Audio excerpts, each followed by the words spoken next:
Star News, tuloy ang ligaya ni Sharon Cuneta. Kagabi lang humataw na rin ang ating megastar kapiling ng mga Miss Universe delegates. Kahit na may jet lag, pinatunayan pa rin ni siya na uso rin sa kanya ang linyang The Show Must Go On. Siyempre pa may paglilinaw din siya sa umano'y kritikal na kalusugan ng kanyang ama at sa maugong na balita tungkol sa pagpasok niya sa politika.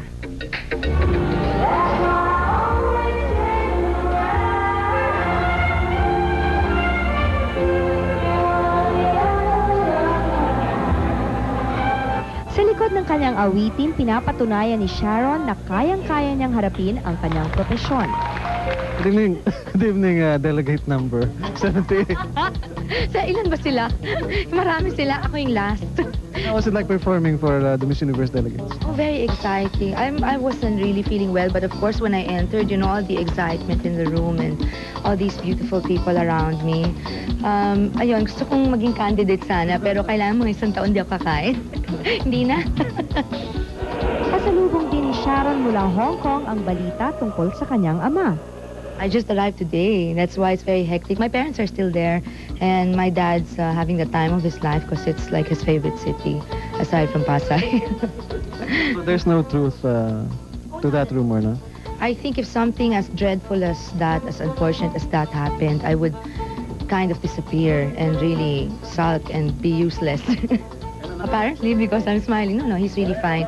He's just convalescing, recuperating. Not really recuperating, but kind of getting all the strength back. He's really fine now. Samantala, inamin ni siya na may planong patakbuhin siya bilang mayor ng Pasay. That is something that's really being discussed right now, honestly, but I have not made a decision, and well, it's really, I really don't want to think about it yet. I think my dad's doing a pretty great job in Pasay. You know, I'm a Cuneta, but I cannot ever measure up to my father. So that's something. Thank you so much, Shawi, and we wish you the best. Thank you.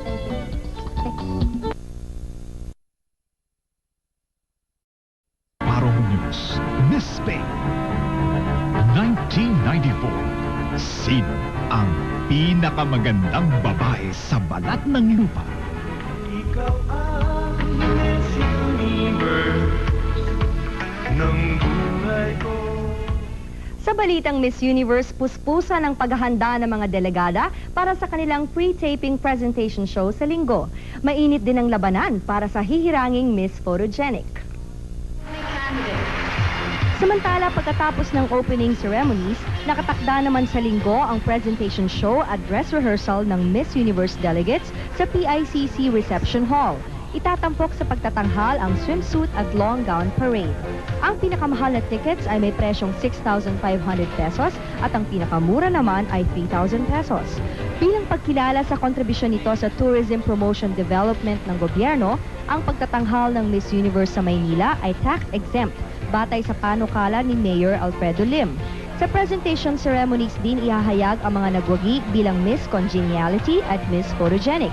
Ito ang huling araw para sa lahat ng photographers para iboto ang delegada na sa kanilang paningin ay may pinakamagandang rehistro sa kamera, batay sa official photos ng Miss Universe Incorporated. Wala pang makahula kung sino ang magkakamit ng parangal pero mayroon ng mga pambato ang mga photographers. Kabilang dito ang mga binibini mula sa Australia, Colombia, Thailand at Venezuela. Ang first choice ko ay si Miss Slovak Republic. Tapos second. Australia, saka yung Venezuela. Bakit si Slovak Republic? Ang ganda ng mata sa picture. Saka yung Australia. I remember the girls, I think they were either Miss Venezuela, Miss Colombia, and they were Latin. All the ones I went for, they were very, very beautiful girls. It was hard. It was very hard. What was the main criteria you followed? I was looking for natural looking face, not a plastic frozen smile, not too much makeup, so you could see like the actual like nice bone structure in the girls.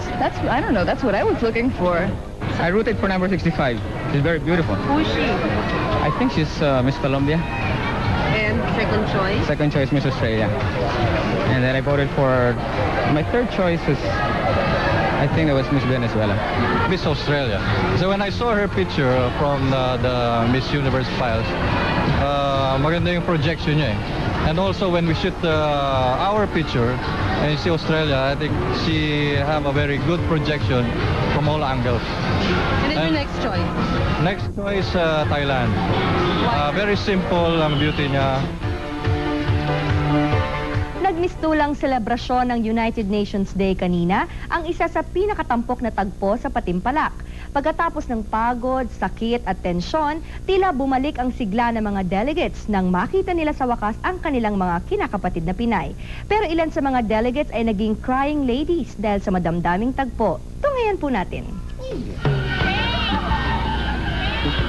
Isang pambihirang pagkakataon ang tinaguriang Little Sisters at Big Sisters Encounter kung saan nasilayan ang malambot na puso ng mga delegates. Alauna na ng hapon nang magkaharap-harap ang mga binibini at ang kanilang mga kinakapatid sa Glicos Amusement Center sa Makati. Walang kahihiyang napaluha si Minorca Mercado ng Venezuela nang mahagkan niya ang kanyang little sister.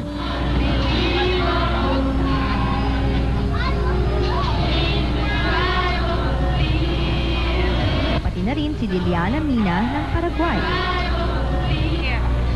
Naging madamdamin din ang lahat para kay Lou Parker ng Amerika.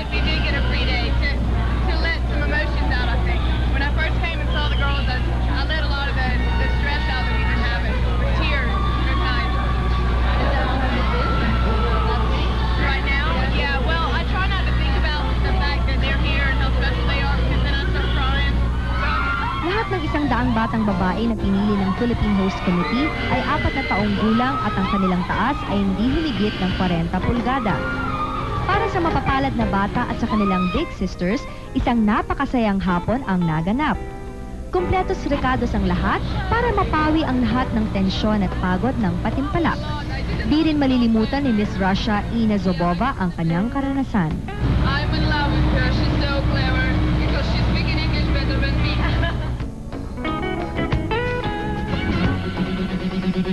Ang bahagi nito ay inihatid sa lightness she never felt before. Discover the finest from Ivory. New Ivory.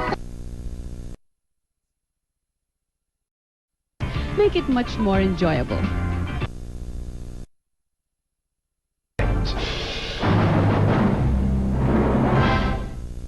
Today, the Miss Universe candidates were little girls again, as they met their little sisters for the first time and had great fun together at an amusement park.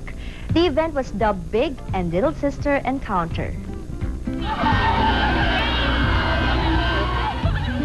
After the brief welcome ceremonies, there was a mad scramble for the little girls as the candidates claimed their very own little sisters, who were promptly smothered with hugs and kisses. They even sang a whole new world together, their song on Coronation Night.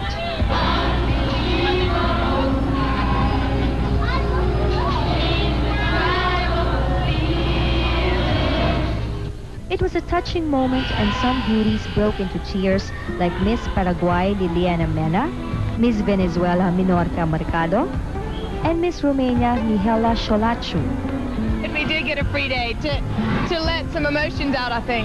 When I first came and saw the girls, I let a lot of the stress out that we've been having with tears. It was nice. But tears turned into laughter as the ladies proceeded to have some fun. Very emotional. Why? Because it's such a great moment, and I got 2 little sisters. Oh, good. And I've lost one.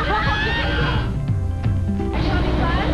Wow, a lot. I didn't know it's so pleasure. Yeah, I couldn't imagine.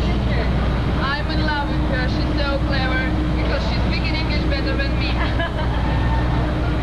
Say hi. And between Big and Little Sister, the language barrier was broken.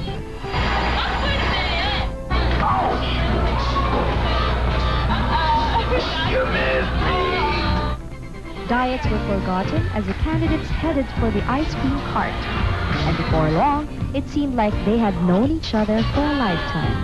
I have 3 brothers, younger brothers, so it's very nice to get a sister as well. You think I'm pretty? Yeah?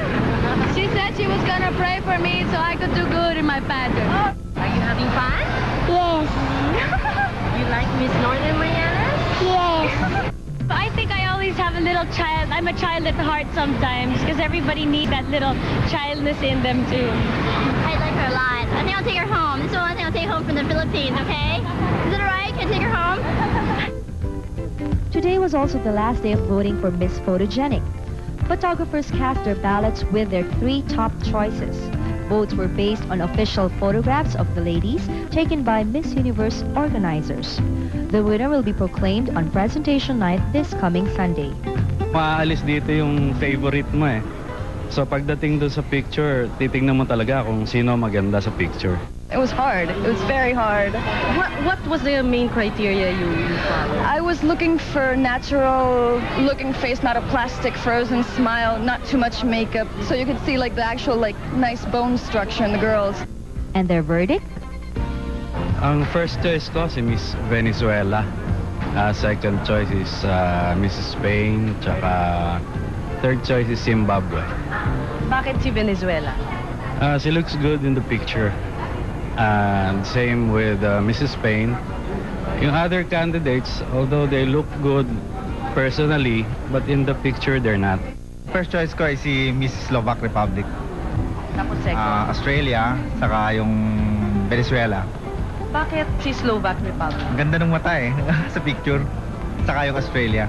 I only had a chance to look at them as they were on the album, which was anonymous, kind of. I remember the girls, I think they were either Miss Venezuela, Miss Colombia. I rooted for number 65. She's very beautiful. Who is she? I think she's Miss Colombia.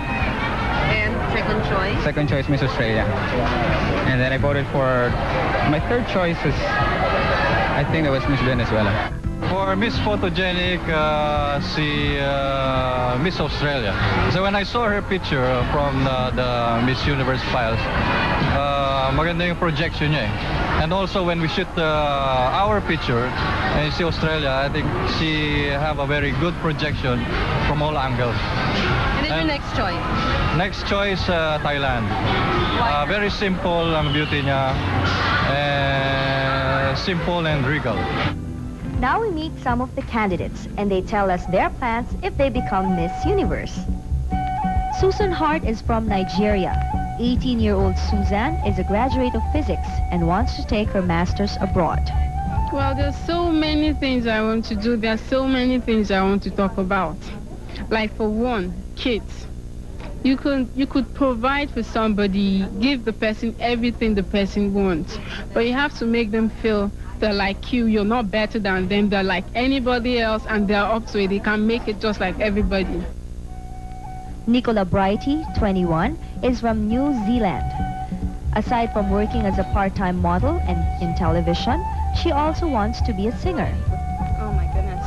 First of all, I think I'll cry. We'll leave that and find out, shall we? Sylvia Lakatasova represents the Slovak Republic, one of the 2 countries that made up the former Czechoslovakia. 20 years old, Sylvia owns a business firm and wants to take advanced studies. After when I win, I tell you what I do the first. Miss Universe Incorporated President Marty Brooks expressed appreciation for the hospitality given the delegates and pageant organizers. Brooks also denied allegations the ladies' extremely hectic schedule were causing many to fall ill. He said the schedule is the same one traditionally followed in the pageant for the past years. Tomorrow, the candidates will rehearse for another big event, Sunday's presentation night. I'm Christine Bersola for the World Tonight's Miss Universe Update. We just brought you the latest on the Miss Universe Beauty Pageant. CBN at wala ng iba. Mga mahal naming kababayan, malugod po namin kayong inaanyayahan sa isa't kalahating oras ng pagkikatalas-paspasan ng aming naging karanaasahan sa Amerika. Ang kailihan ng laki at paniniraan doon at aming nakagisnan. at ang pananatili pa rin ng aming pagka-Pilipino sa puso't isipan. Sa episode na pinamagatang Mga Anak ni Juan sa bayan ni Uncle Sam. Mel and Jay, alas 5:30. There she is. Hello, Dayanara. It's my turn now. Last week she was serenaded too. Now let's get to know a little bit about our Miss Universe, our reigning Miss Universe, Dayanara Torres. Good evening. May I kiss you? One more time? Sorry, Aga. Sorry, Richard. You are now, of course, with one more week to go. You're here in the Philippines for 3 weeks. What is your most cherished memory of the Philippines? Well, actually, I have many memories here. I have a great time here since I arrived. All the people is very warm, very friendly, make you feel like in home. And I'm sure 77 girls in this country are having the same experience that I'm having here today. Now, you've been all over the place. In fact, we've taken all the ladies to so many places here in the Philippines. Do you have a favorite island or a favorite place or restaurant or food? Well, there are many. At the beginning of my staying here in the Philippines, I have opportunity to go to many places, and they're very gorgeous and things that I never saw before, like Managua, the rice terraces, Palawan, El Nido. There are many gorgeous beaches, the sand, scuba diving. They're gorgeous places like paradise, and I really, after my pageant here, I'm gonna stay here and enjoy it really. Oh, you are gonna stay? Well, we have a new resident in the Philippines. Every house will give you their key. Let me tell you. Now, as the reigning Miss Universe, what do you think your biggest achievement was during your reign? I think that being Miss Universe, I had the opportunity to go to many places, go around the world, and also work for the children and the youth and raising money. I work with UNICEF, American Cancer Society, FBI, many different programs, and I think that's a very important thing. And also, I have the opportunity also to represent my country around the world and give the promote that they need. So it's a collection of beautiful achievements that she's done. Before we get to this, the message, if you have advice to give, I know it's 1 week early, but if you were to tell the 1994 Miss Universe what she should do, what is Miss Universe all about, what would you say? Well, I can say that it's a very important responsibility. Is a woman of the 90s, has in their hands the representing of not only the country, also the whole universe. It's a great experience that she's going to enjoy, and I'm sure that she's going to do it well. Well, there you have it, ladies and gentlemen, the reigning Miss Universe, Dayanara Torres. Now, before you go, it's funny, I have to teach you something in Tagalog, but I also have to read it because my Tagalog is probably worse than yours. Say this with me. Say, mga Pilipino, lagi kayong nandito sa puso ko. Sa puso ko. Ladies and gentlemen, Dayanara Torres. We're coming back for more right here, the Miss Universe Presentation Show 1994.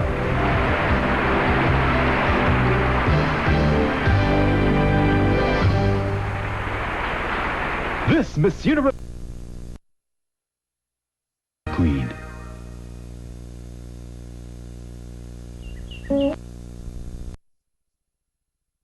With Colgate Minterins and Kodak, and also brought to you by Sistagen Premium and IMO. As we reach now the summit of tonight's affair, as we give out the special awards. You know what? Competition can be fun. Yes. Take, for example, our Minolta photo contest. You know, at the start of the pageant season, each delegate was given a 50N Minolta Freedom camera, so she could shoot away as much as she wants.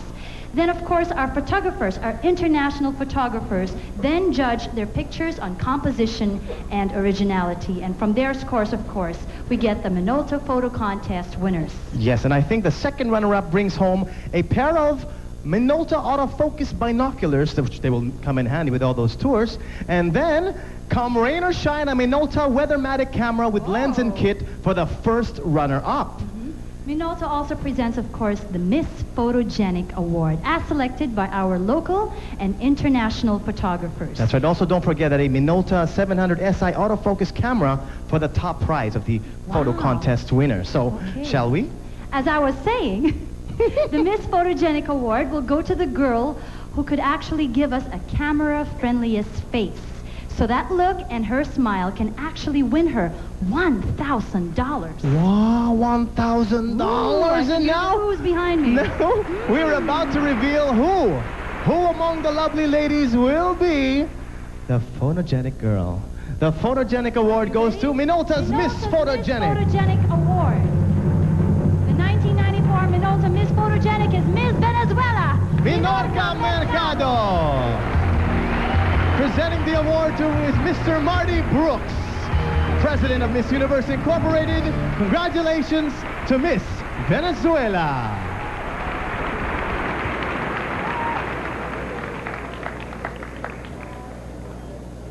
Very good. Congratulations to you. Congratulations to you, Miss Venezuela.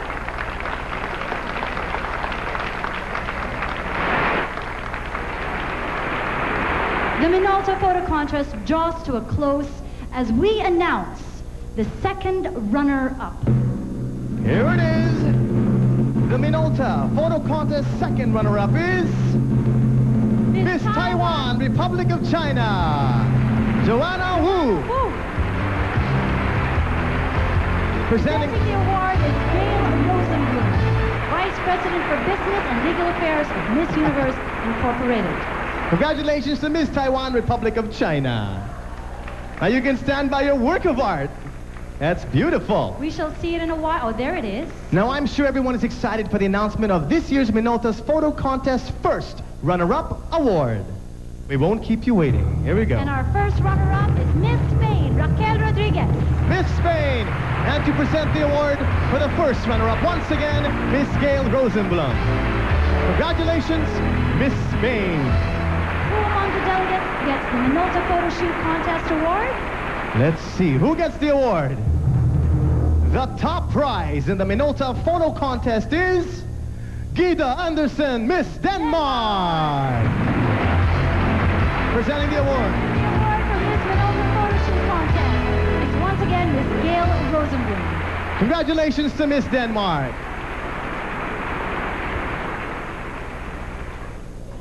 There you have it. Let's give them all a round of applause. Come on. Congratulations to all our winners.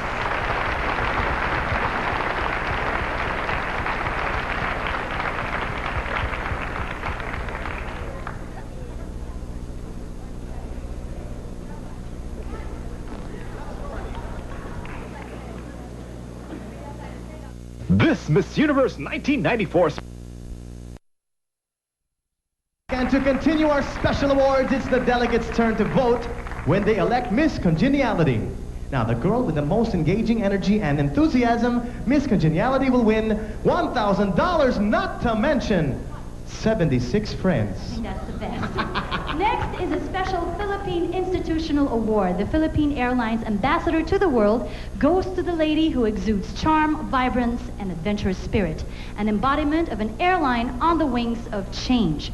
Our Philippine Airlines Ambassador to the World wins for herself a Swing Around Asia Tour package.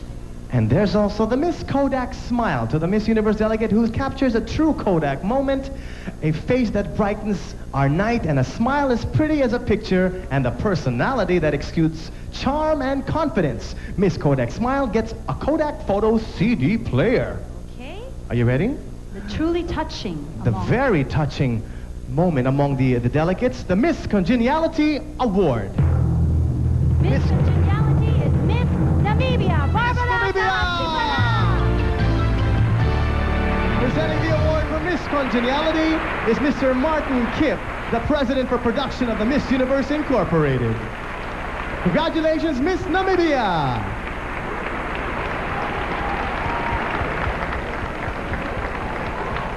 The friendliest, as chosen by the delegates themselves.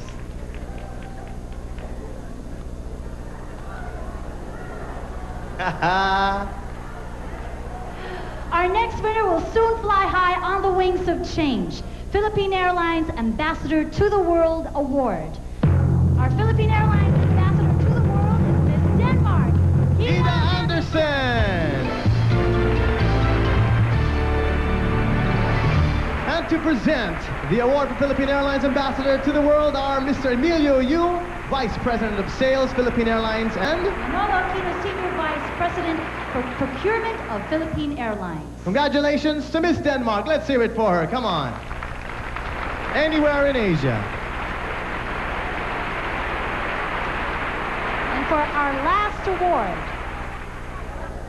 We will have to wait. we're The getting drummer- excited. The drummer fell. I think he's... Go, here we go. We have Miss Kodak Smile Award. Here it is. Our last award for this evening.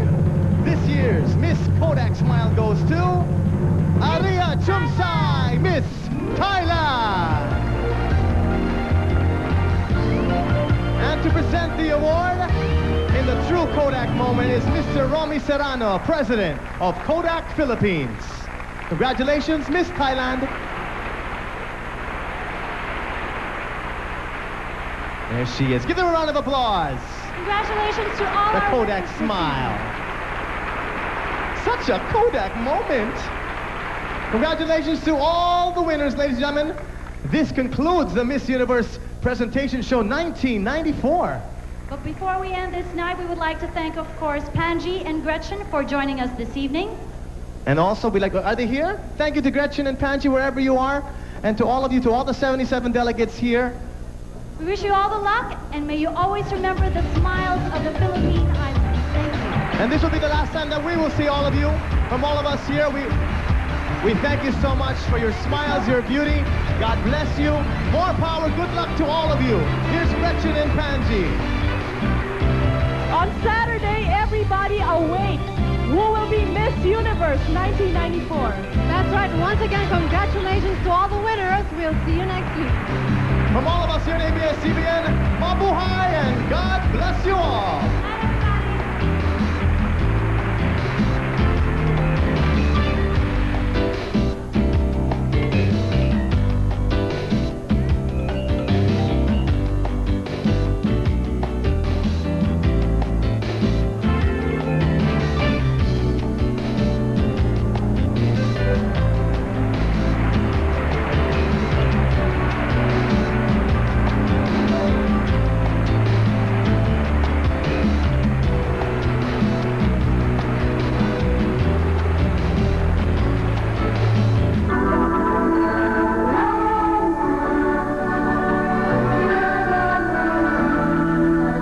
The music and of the girls, it was very emotional, and I am very emotional. So it just touched me very deep. And I came through, and my little sister, she said to me, "I love you so much, you're so pretty," and I started to cry.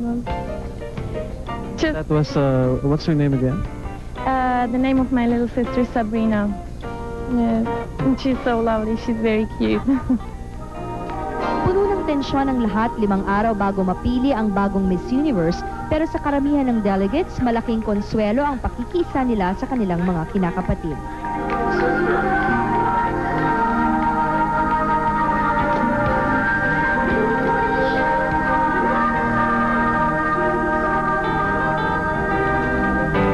Samantala, larawan na ng tagumpay ang 3 binibini na nanalo ng special awards kagabi sa makislap na pre-pageant night sa PICC. Pero ayaw maniwala ng mapapalad na binibini na liyamado na sila sa patimpalak. Nagpapasalamat si Miss Denmark sa pagkakataong makapag-Asian tour dahil sa pagkakapili niya bilang ambassadress ng Philippine Airlines. Pinalalunan niya rin ang first prize sa photo contest ng Miss Universe. Isang linguist, malaking sorpresa para kay Jit Anderson ang mga parangal. Now I can go to the Philippines again. I think it was a big surprise. Yes, it was. I expected that Colombia and Belgium to get something. I was looking at Colombia all the time.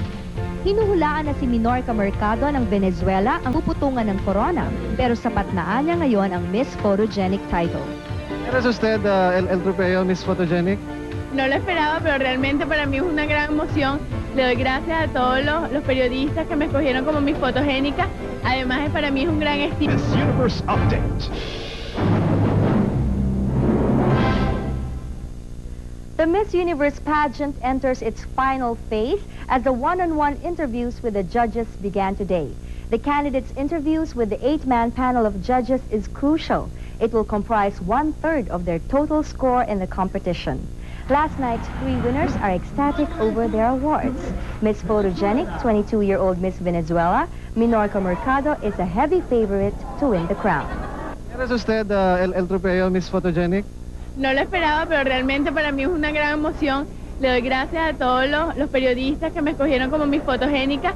Además, para mí es un gran estímulo para seguir trabajando y luchando por esa gran meta que tenemos cada una de las muchachas, que es ser Miss Universo. Y de no ser, bueno, es una gran experiencia porque es única en la vida y realmente la estamos disfrutando a plenitud. Miss Thailand, 22-year-old Aria Chumsai, another top choice to win the crown, won the Kodak Smile Award. The favors for the Filipinos and hopefully for my country too. I'm very happy about that, and we'll see what happens from there. But with the judges are concerned, I have not gone to my interview yet, so we'll see later. I think everyone here is a winner, so I'm glad to be here. Thanks. Miss Denmark, 25-year-old Jit Anderson, who speaks several languages, won 2 awards: PAL's Ambassador to the World and the Minolta Photo Contest Award for her picture of Miss Israel framed by an eye sculpture. Part of her winnings was a trip around Asia. Now I can go to the Philippines again. I think it was a big surprise. Yes, it was. I expected that Colombia and Belgium to get something. I was looking at Colombia all the time. Meantime, rehearsals continue at the magnificent stage setup for Coronation Day. It's been a long tradition of the Miss Universe pageant to choose little girls from the country that we visit to serve as little sisters to our contestants. Now, meet the little sisters of the Philippines as they set the mood for our evening gown competition.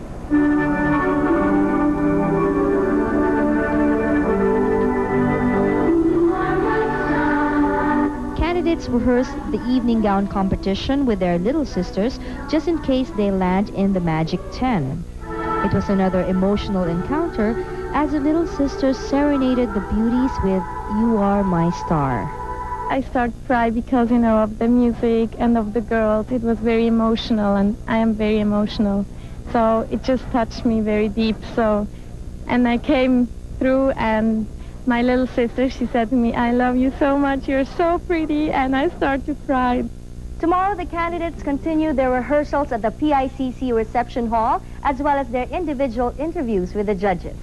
I'm Christine Bersola for the World Tonight's Miss Universe Update. We just brought you the latest on the Miss Universe.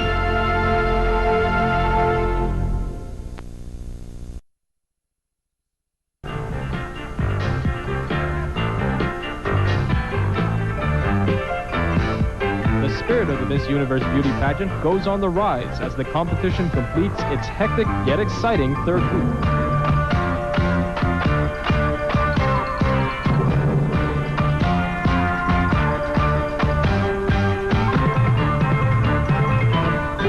The beauties with the best. The delegates paid visit to the Philippine President Fidel V. Ramos in the official courtesy call to the Filipino top man and his First Lady Amelita Ramos, May 9. 28 candidates were not able to grace the occasion, yet President gave a warm welcome speech to the delegates and later hosted merienda for the beauties. Secretary of Tourism Vicente Carlos and former Philippine title holders Gloria Diaz and Margie Moran likewise joined the ladies.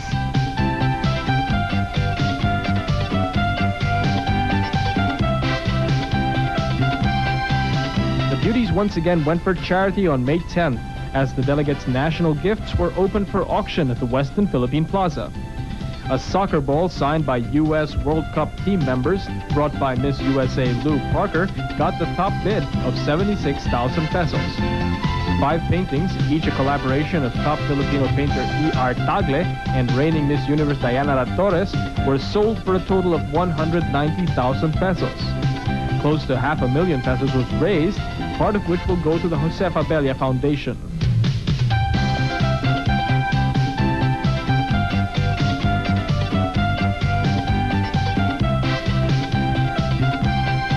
The Miss Universe delegates partied with the best bands in the country, May 11.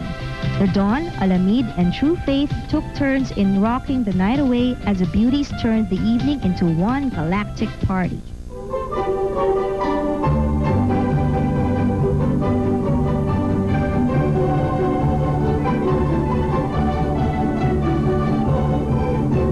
On May 12th, the beauties invaded the official network of the pageant, none other than ABS-CBN. It was a hosted dinner. Sharon Cuneta, myself, the Tux, the company, and Contra Gapi took turns in entertaining the international delegates. A quadruple surprise birthday celebration for Mrs. Puerto Rico, Slovak Republic, Korea, and Mexico turned the event into a truly memorable evening.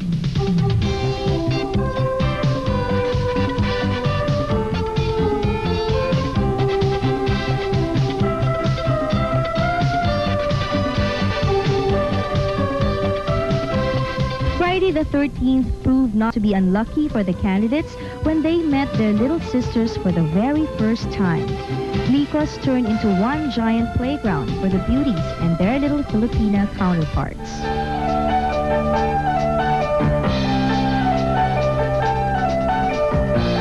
And the highlight of the week, the sneak preview of the Miss Universe Finals Night, the presentation show at the PICC on May 15th. The competition officially started as the delegates paraded in front of the distinguished panel of judges in their evening gowns and swimsuits, a sneak preview of the pageant night itself. Tension started to build up, especially when the special awards were given out. 1994 Minolta Miss Photogenic is Miss Venezuela, Minorca Mercado. Presenting the award to is Mr. Marty Brooks, President of Miss Universe Incorporated. Congratulations to Miss Venezuela. Miss Congeniality is Miss Namibia, Barbara Presenting the award for Miss Congeniality is Mr. Martin Kipp, the President for Production of the Miss Universe Incorporated. Congratulations, Miss Namibia. Our Philippine Airlines ambassador to the world is Miss Denmark, Ida Anderson. And to present the award for Philippine Airlines Ambassador to the World are Mr. Emilio Yu, Vice President of Sales, Philippine Airlines, and Manolo Aquino, Senior Vice President for Procurement of Philippine Airlines. congratulations to Miss Denmark. Let's hear it for her. Come on. This year's Miss Kodak Smile goes to Aria Chumsai, Miss Thailand. And to present the award in the true Kodak moment is Mr. Romy Serrano, President of Kodak Philippines. Congratulations, Miss Thailand. The excitement of the beauty pageant heightens as we enter the last week of the 1994 Miss Universe in the Islands, Philippines.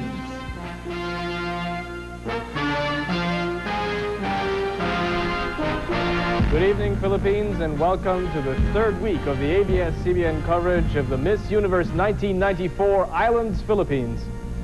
Good evening nga pa. Alam mo, lalong nagiging hectic ang schedules ng mga delegada dahil biro mo, 5 days to go na lang before the actual pageant. That's right. Ika nga 5 tulog na lang at Miss Universe na kung makakatulog pa sila. Yun nga. The excitement. Sa lagay na yan, they must be very, very nervous by now, these girls, no? And that is what we will bring you, the excitement and grandeur as the Miss Universe 1994 5-day countdown returns. Bukod sa awards para sa Miss Universe and her court, may 3 pang ipinamimigay taon-taon sa Miss Universe. Mga pampaganang parangal para sa Best National Costume, Miss Photogenic at Miss Friendship. Paramihan ng kaibigan, yan ang object ng Miss Friendship, ang award para sa kandidata mula sa kapwa kandidata. Iba't iba ang tawag taon-taon. Minsan Miss Amity, madalas Miss Unity, isang beses naging Miss Popular, at ngayon kilala bilang Miss Congeniality. 1952 Miss Belgium Miriam Lin was the first ever Miss Amity. But Guam has proven to be the friendliest through the years dahil meron siyang 4 winners in 1970, 1985, 1986, and 1988. International photographers also make good Miss Photogenic judges. 1953 Miss USA Myrna Ray was the first to bring home the award. Pero walang tatalo sa England as the best in pictures with 5 Mrs. Photogenic in the Miss Universe honor roll. 1959, 1962, 1976, 1979, and 1988.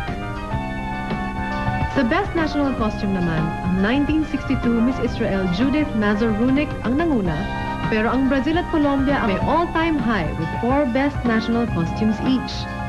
32 years ding hinintay ng Pilipinas magkaroon ng Best National Costume Award. And the dry spell was finally broken by this year's Philippine Bette, Charlene Gonzalez, who paraded in a Pitoy Moreno creation. Well-deserved recognition to ladies of golden hearts, good looks, and great national pride. Awards that make the Miss Universe pageant truly special.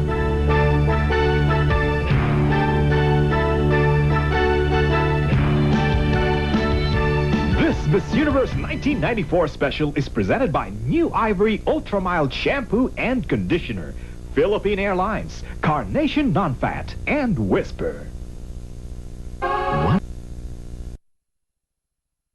Operation with Colgate, Minterins, and Kodak. And also brought to you by Sistagen Premium, IMO, and new Blossom Fresh Safeguard Pink.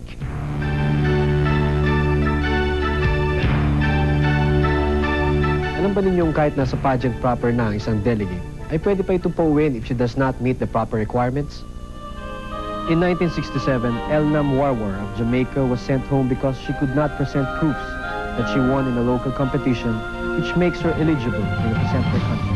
In 1957 naman, Miss USA Mary Leona Gage was already in the pageant site when pageant organizers discovered that she's married at age 14 to an Air Force sergeant and has 2 sons.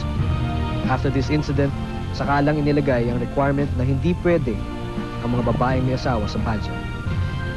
Iba naman ang kaso ng 1981 Miss Hong Kong na si Doris Loh. She told organizers that she was 22, even if she was already 26 years old.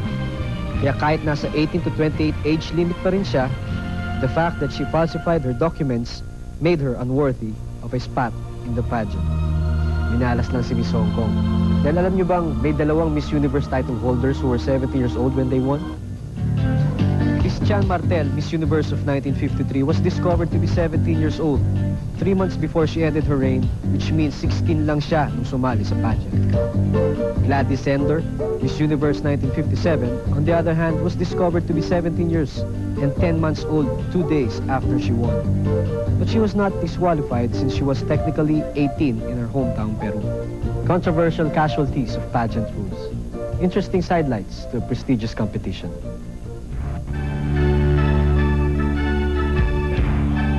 Kita mo, Christine, pwede ka pa palang pauwiin kahit na nandyan ka na sa, sa mismong site ng contest. Nakakaya.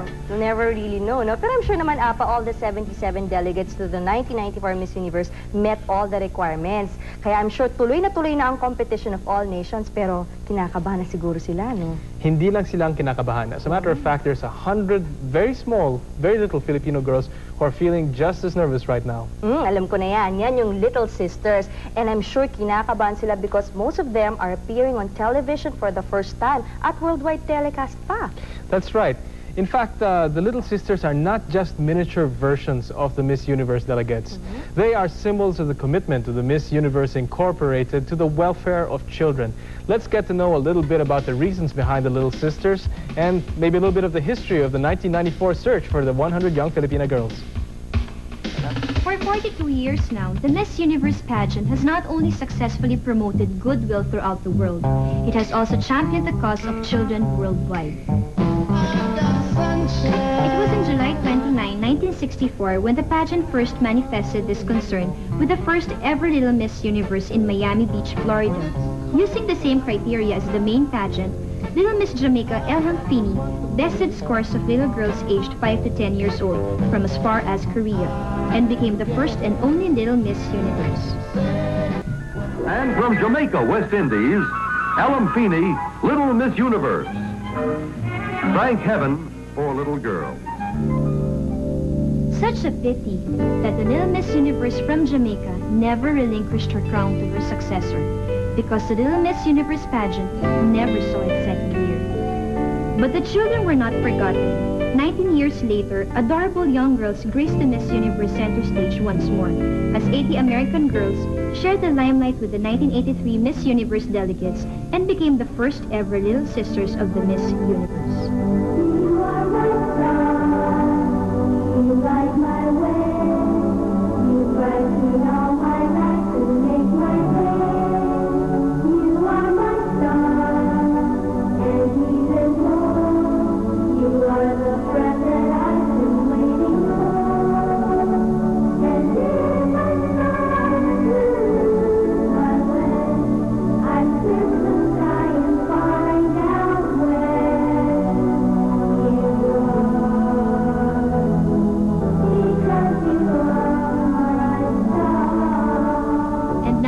Manila, 100 Filipino girls are set to join the Little Sister Circle as they share the stage with the 77 delegates of the 1994 Miss Universe pageant.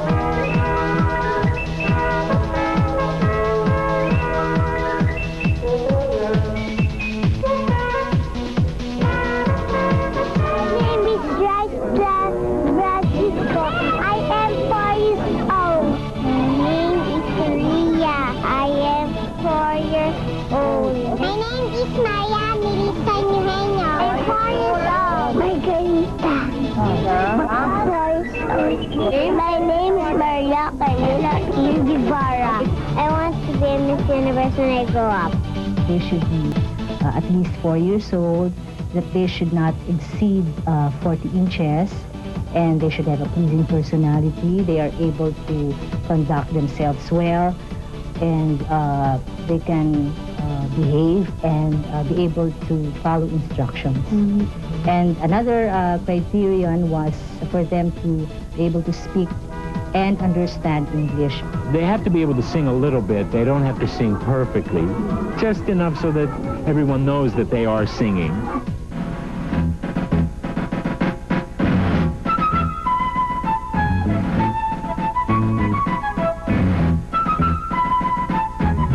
When I read the newspaper about the Little Sisters, excited na ako. I was really looking for an activity for my daughter na productive talaga. I said, oh, this would be a nice experience for her. Maganda rin training yan at saka siyempre ito, international. Gusto ko ma-experience ng anak ko itong very rare opportunity na makatali dito sa Miss Universe 1994. There were several steps of auditioning the Little Sisters. The first one was the Philippine Host Committee did the auditions. We selected experts from the CCP Children's Theater to conduct the auditions. So the first step was for the Little Sisters to be interviewed 5 minutes each. It was a one-on-one interview. The second step was for them to be in a group. So this was the group dynamics session where the kids were together with the other children. The third step was another group dynamic session where the panelists or the interviewers gave them more difficult instructions. We auditioned around 173 and we got 60 out of the 173. The other group was the Manila JCs, and I think they interviewed 200 or so, and they also got 60, 60 plus. So, total of which is 127. Inadmit namin yung 127 Little Sisters Miss Universe Incorporated. Tapos gumawa sila ng kanilang sariling auditions. During my audition, I asked them to curtsy. I asked them to smile. There's a special bow that they do, a special courtesy bow that they have to do with their skirts. I repeat a section of the song, just the words alone. I repeat to them and then see if they can repeat it back to me. If they can say that back to me, then they're chosen. From the 127, they cut down the number to 100. They will get the top 78 Little Sisters and then match them to their respective delegates. It's like a lottery. They're numbered from 1 to 100. And then we will put them on little slips of paper. We'll put them in a box. And then as we say, Miss, whoever the contestant is, Miss Argentina, we'll reach in there and we'll pull out a number, and whatever number that is, that'll be Miss Argentina. And so forth on down the list until we have all the delegates assigned. So we have extra 22. These are the alternates. But they will, although they are alternates, they will be part of the final. They will sing with the other Little Sisters. And we have special banners for them. They'll wear countries that are not here. You understand? Say, for instance, a country that is not here would be Miss Wales, for instance, is not here. So one of the alternates will wear a Miss Wales, you see, and one of the delegates then will adopt an extra little girl, so they'll end up with maybe 2 ladies instead of 1. With the search finally over, The little girls eagerly await their first encounter with their big sisters. Surely this will be another heartwarming episode of the 1994 Miss Universe pageant. Sana pa naging little kid ulit ako para naging little sister ako ng Miss Universe, di ba? Well, yeah, I'm sure. Lalo ka maiinggit when you see the first encounter of the little sisters with their big sisters, the Miss Universe delegates, coming right up on ABS-CBN.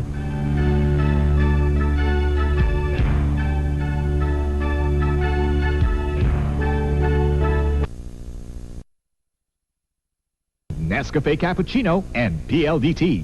And also brought to you by PNB, Magnolia Ice Cream, and Palmolive Skincare Bars.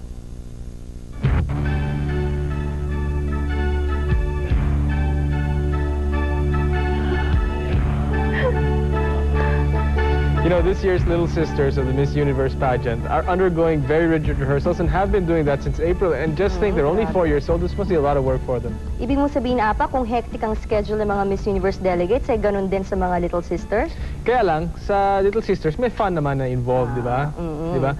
Like, for instance, the first time they met their foreign counterparts at Glicos with the clowns and everything. Napakasaya. And I'm sure the Miss Universe delegates also had fun meeting their little sisters for the first time. So why don't we enjoy this touching and memorable moment when the little sisters met the Miss Universe delegates. Hello, Philippines! Mabuhay! Alam niyo ba, excited na ako ngayon. Kasi maglalaro ako. Pero, espesyal na taong makakalaro ko. Makikipaglaro ako kasama ang mga nagagandang ladies from 77 different countries. At syempre, kasama rin nila ang 100 chikiting, kwit na chikiting from our islands, Philippines. Sino pa nga bang aking mga tinutukoy? Kung hindi, ang 1994 Miss Universe delegates at ang kanilang mga little sisters. At ngayon lang sila magkikita. Kaya halika, samahan natin sila. Samahan niyo rin ako, ha? Kita niyo naman yung mga bata. Complete with their very own sash at mga maliliit na flags bearing the name of the country na ipapareha sa kanila. At alam niyo bang behave silang nakalinya habang sinasabi ng kanilang mga chaperone kung saan sila maghihintay para sa kanilang mga big sisters. Uy, eto na mga delegates na summer ang outfits.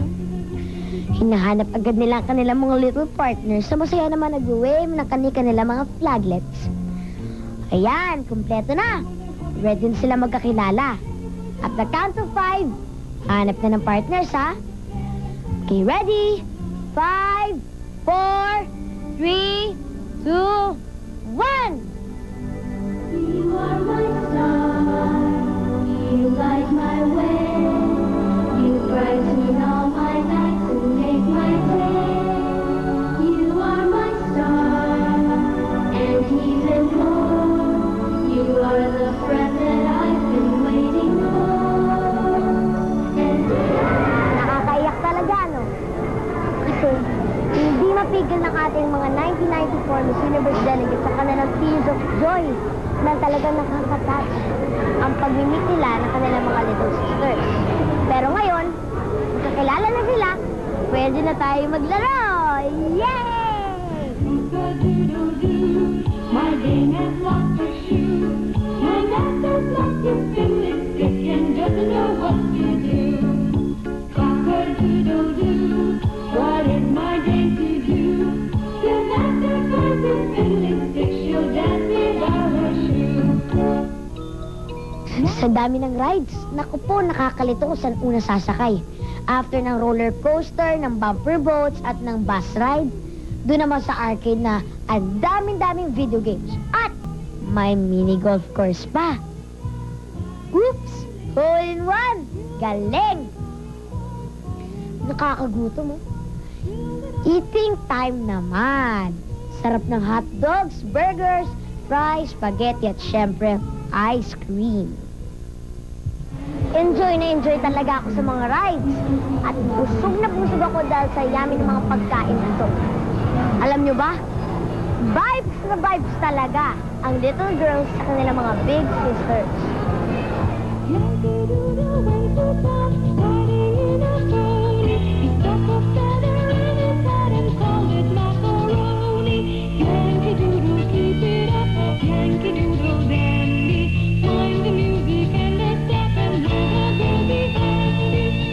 Biro nyo, this time, imbis na yung mga delegates ang nililitatuhan, sila mismo ang kumukuha ng pictures at video para naman meron silang remembrance sa kanilang mga little sisters. At nung malapit na sila maghiwalay, pahigpitan ng yaka parang ayaw pa nilang bumitiw sa isa't isa. Nakakapagod pero masaya, di ba? Kahit pala mga beauty queens ay young at heart pa rin. At enjoy sila sa pakikipaglaro sa mga maliliit na bata. And the little girls are enjoy being pampered by their big sisters. What a nice way to start the friendship. Ang cute nila, no, Apa? Heartwarming. Anyway, more fun in the islands coming up when the exclusive ABS-CBN coverage of the Miss Universe 1994 returns. Don't go away.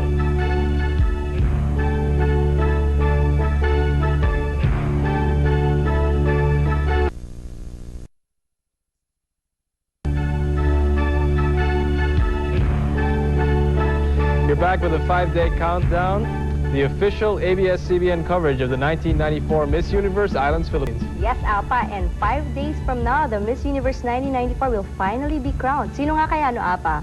Pero alam mo, may hirapan talaga yung mga judges dahil ang gaganda nilang lahat. Yeah, but of course, there are criteria in choosing the Miss Universe. The thing is, these criteria have changed through the 40 years of Miss Universe history. Let's take a look at how the winner is going to be chosen this year and how the changes have been through the years. Sabi nila, para raw dumaraan sa butas ng karayom ang bawat kandidata ng Miss Universe at ang dinaraanan nilang karayom ang mga judges. Ang hindi alam ng marami, kung mahirap maging kandidata, mas lalong mahirap maging isang judge. Sa loob ng 42 years, malayo na ang narating ng judging and scoring procedures ng Miss Universe. Noong 1950, sa actual pageant lamang kailangan ng judge. Walang intensive interviews o preliminary judging dahil kapos sa oras. It was only in the 60s na nauso ang preliminary judging. The judges are made to mingle and socialize with the delegates in various functions, unknowing na ang mga bisitang kaharap nila ang huhusga sa kanila. From the full roster of candidates, 15 ang pinipili as semi-finalists, eventually trimmed to 10 and finally the magic circle of 5. Manual tallying of the ballots became a thing of the past nang pumasok ang computer noong 1974, the same year na unang pinauso ang personal interviews ng judges sa mga candidates. Noong 1978 naman, the computerized scores of the semi-finalists were revealed on screen for the first time, followed by the swimsuit and national costume scores in 1979. 1980 nang unang gumamit ng personal computer terminals for each judge. The judges punched scores between 1 to 9.99 directly into their own computers. At automatic na lumalabas ang scores ng mga kandidata in each and every phase of the competition. With the new system, instead of 12, 10 na lang ang tinatawag na semi-finalists. Noong 1990, instead of 5, 6 na ang tinatawag as semi-finalists who are subjected to more grilling interviews and further trimmed to the magic circle of 3.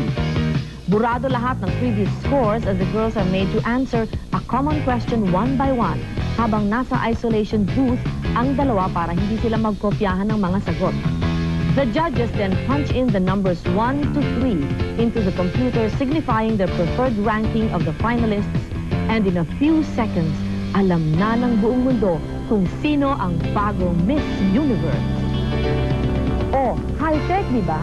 Pahirap ng pahirap ang sistema ng judging taon-taon. Kaya naman, hindi nakapagtatakan paganda ng paganda ang ating Miss Universe as the years go by. Tingin ko dapat pag-aralan ng COMELEC to eh. In a few seconds, nalalaman nila kung sinong panalo. Siyempre, high-tech na, computer na eh. Pero Apa, may tatanong ako sa'yo. Gugustuhin mo bang maging judge ng Miss Universe pageant? Well, it's grueling and I would think na medyo nakaka-disillusion kasi tayo, yung audience, nakikita lang natin yung mga girls mismo sa gabing yun. And they're trying desperately to be at their best. And usually we see them at their best. On that stage, you know, they're looking their best, trying to feel their best anyway, you know. So we have a romantic view of it. But the judges, nakakalimutan na marami na the judges go through these rigorous interviews beforehand. And they really get to ask all these questions to the girls. So nakikita nila kung yung ibang personality hindi masyadong mababaw or something like that. Even the judges are undergoing a lot of pressure, hindi lang yan yung candidates. It's a lot of work, yeah. I wouldn't say pressure, but it's a lot of work. Well, anyway, we have more to say on that score right now. Eileen Ford, Vidal Sassoon, and Julio Iglesias. Only 3 of over 200 prominent names in the Miss Universe judges on a roll. An elite circle where 3 Filipinos proudly belong. Statesman diplomat Carlos P. Romulo was the incumbent Secretary of Foreign Affairs in 1974 when he was invited to join the panel that crowned Miss Spain Amparo Munoz in Manila.